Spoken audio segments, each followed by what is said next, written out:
to the question of God, and a big ridiculous question: who's God?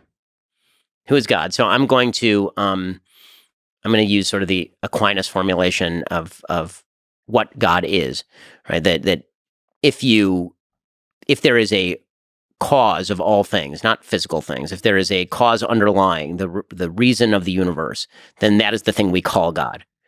So not a big guy in the sky with a beard, like he is the force underlying the logic of the universe, if there is a logic to the universe, and he is the creator in the Judaic view of that universe, and he does have an interest in us living in accordance with the laws of the universe that, if you're a religious Jew, are encoded in the Torah, but if you're not a religious Jew, it would be encoded in the natural law by sort of Catholic theology. Why do you think God created the universe? Or as popularly asked, what do you think is the meaning behind it? What's the meaning of life? What's the meaning of life? So I think that the meaning of life is to fulfill what God made you to do, and that is a series of roles. I think that human beings, and here you have to look to sort of human nature, rather than looking kind of to big questions. I've evolved something that I've really been working on, and I'm writing a book about this actually, that I call colloquially role theory. And basically the idea is that the way that we interact with the world is through a series of roles. And those are also the things we find most important and most implementable. Right? There's sort of virtue ethics, right, which suggests that if we act in accordance with virtue, like Aristotle, then we will be living the most fulfilled and meaningful life. And then you have sort of deontological ethics, like Kantian ethics, that it's a rule-based ethic. If you follow the rules, then you'll find the meaning of life. And then what I'm proposing is that there's something that I would call role ethics, which is there are a series of roles that we play across our lives, which are also the things that we tend to put on our tombstones and find the most meaningful. So when you go to a cemetery, you can see what people found the most meaningful because it's the stuff they put on the stone that has like 4 words on it, right? You're like beloved father, beloved mother, sister, brother. And you might have a job once in a while, a creator, a religious person, right? These are all roles that have existed across societies and across humanity. And those are the things where we actually find meaning. And the way that we navigate those roles brings us meaning. And I think that God created us in order to fulfill those roles for purposes that I can't begin to understand because I ain't him.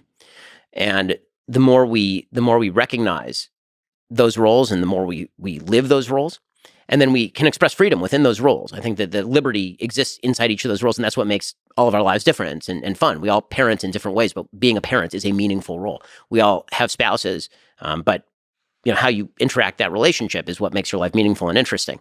And that is what we were put on earth to do. And if we perform those roles properly, and those roles do include things like being a creator, like we have a creative instinct as human beings, being a creator, or being an innovator, being a defender of your family, being somebody who builds up, being a social member of your community, which is something that we're built to do. If we fulfill those roles properly, then we will have made the world a better place than we inherited it.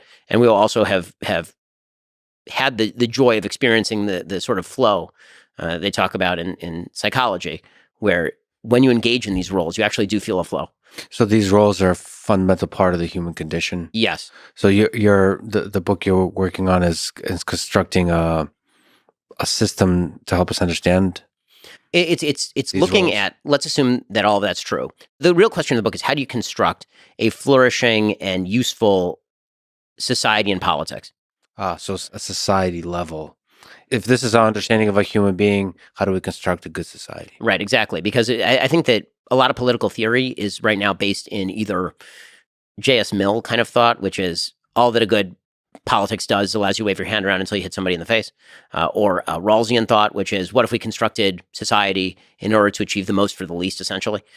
What if we constructed society around what actually makes humans the most fulfilled, and that is the fulfillment of these particular roles? And where does liberty come into that, right? How do you avoid the idea of a tyranny in that? Right? How do you have to be a mother, you must be a father, you must be where does freedom come into that? Can you reject those roles totally as a society and be okay? The answer probably is not. So you need a society that actually promotes and protects those roles, but also protects the freedom inside those roles. And that raises a more fundamental question of what exactly liberty is for. And I think that both the right and the left actually tend to make a mistake when they discuss liberty. The left tends to think that liberty is an ultimate good, that simple choice makes a bad thing good, which is not true. And I think the right talks about liberty in almost the same terms sometimes. And I think that's not true either.